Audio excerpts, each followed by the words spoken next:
Hey guys, welcome back to the channel. We have been really busy lately. We've been we've been away. We've been busy, we've been at work, and we've just kind of haven't had time to update our channel with some of our deck profiles because we just haven't been playing. And since then we had a new ban list. That ban list came and kind of shattered Vanquish Soul. And you're sitting there thinking, but Matt, I can see that you've got Vanquish Soul cards here. And that's because the deck is not dead. The new K9 Noroi card has really kind of changed the way we can play Vanquish Soul. It's not so much a deck as it used to be. It's more like a small engine now, but you'll see.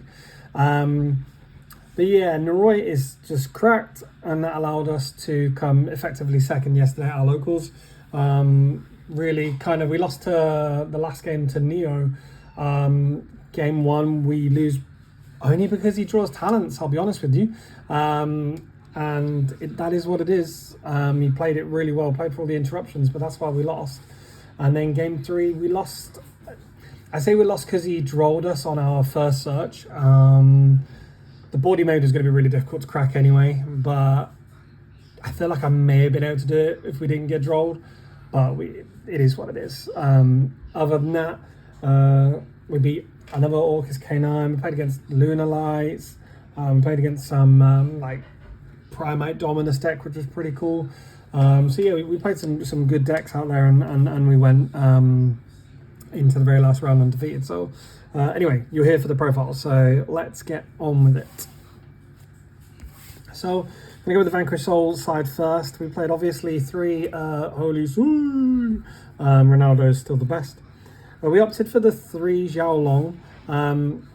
Obviously this might seem as if it's a brick card, being a 5, and with Razan being at 1 and State being at 1. But honestly, this is really good because at the end of the day, it's just another facilitator for Jockle. We do have a lot of cards that we're looking at kind of testing at the moment. And then the other one I was thinking of testing was going to be Super Quantum Red Layer as well. But we figured, you know what, we can do kind of similar stuff with Xiaolong. Does the same thing. Okay. Quantum Layer has the ability, you can just special summon it from your hand if you don't control any monsters. And then, you know, if there's one in the grave already, you can recycle it. So it has other uses, and it is a fire attribute, so you can reveal it. But we went for the 3 Xiaolong.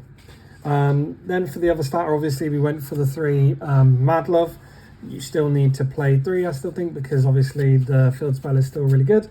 And then we went for the 1 Razan Sag, the 1 Borga, and the 1 Caesar Valius. And obviously the Stake, the Rotor, and the Start. You notice we didn't play the Trap. I feel like the Trap isn't particularly great. It's obviously a great card, but I feel like the issue with the Trap is you're not guaranteed now to get to 2 Vanquish Souls on the end board. The board's a little bit different. So I've gone to aside the Trap. I don't main it, so you can bring it into game kind of 2 or game 3 depending, and you can play it a little bit differently. But this was my main deck. I just didn't want to draw redundant cards. Ironically, in the game against Neo in the final, I did draw this, which was a big issue because I wasn't able to use it. And the draw. And we go to our K9 engine. So we played 3 of this guy, the new guy, K904 Noroi. This card's fucked. This card is insane. The ability to get you into like a 1-card Saryuja with a Ripper on the field, giving you the Ripper hand negate, the additional search, the Noroi effect, to also peek at your opponent's hand. The honor. Dudes, this card's nuts. This is the new Fenrir, if your deck can facilitate it. This was brilliant all day. MVP. Then we play obviously Izuna's, because, you know, it's K9. And went with the 3 Yokel, and then we went with the 1 of Lantern, the 1 of Lupus. This is kind of standard, the Lantern and Lupus. This was our monster lineup for our K9s. And then for our spells, we played 2 case, 2 elements, and 1 force release. In my next iteration of this kind of variant, this is just going to be a 3rd case, I'll be honest. There was a couple of times where I drew the chaotic elements, and chaotic elements is really good for Crystal on K9, but it does kind of limit in this deck what I'm looking for. And I feel like a 3rd case of K9 is just going to be better. Plus, having a case of K9 in hand ready for your next turn, if you've already gone through one, is really good. And the synergy with Case and Noroi as well. So I think this is just going to turn into a 3rd case rather than a 2nd elements, I'll be honest. Other than that, this package performed extremely well today. Noroi being the absolute monstrosity of a card that it is.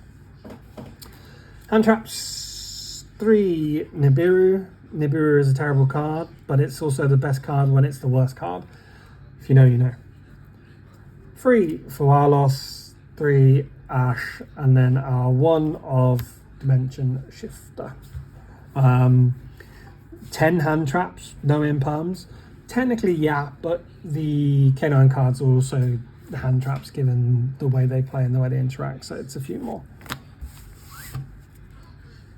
That was the main deck. Extra deck. I summoned almost every card in this extra deck today, and then I'll tell you the ones that I didn't summon and what will happen at the end. So if I had 2 Rock of the Vanquisher, 1 SP Little Knight, and then the MVP Saryuja Skull. Dread made this almost every single game because Noroi is a 1-card Saryuja. And a 1-card Saryuja allows you to dig for 4 and then gives you the additional special summon. So if you dig for 4 and then you dig into Razan, hey, this is brilliant.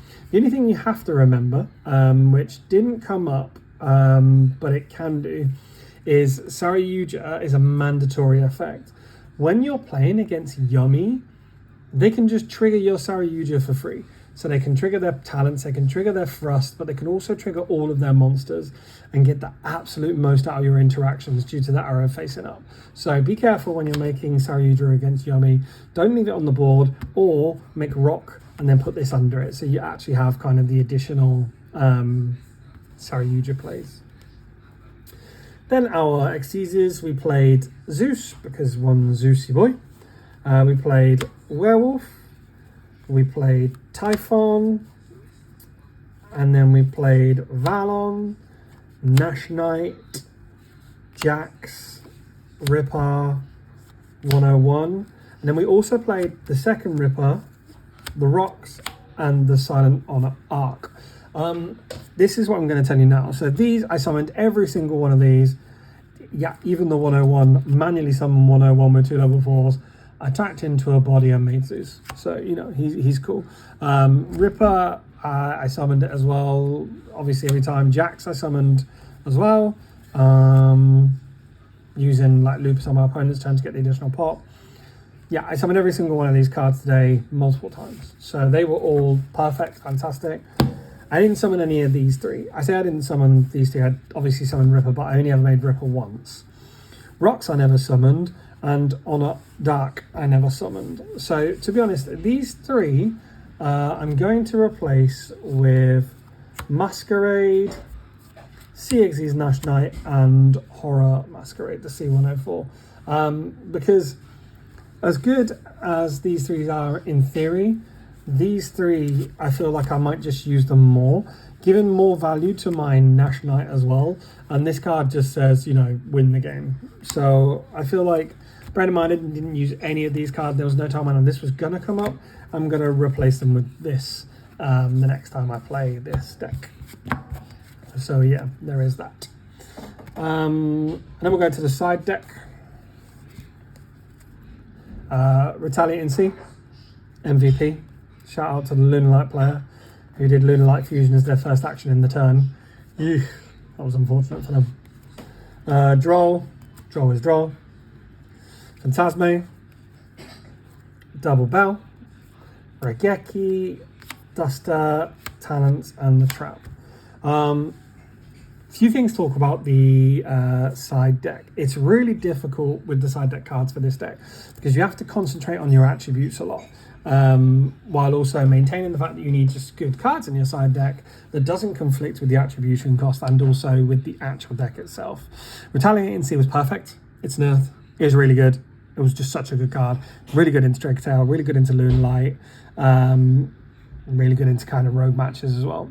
Fantastic. Draw a lot better, don't need to talk about it. Phantasme was really good. That may have something to do with the fact that I played Orcus twice, but the fact the card is just a really good card. It fixes your hands, it has the protection effect. It's also a dark, and I believe it's a dragon. Yeah, it's also a dark dragon, so, you know, it has interactions with Caesar Valius.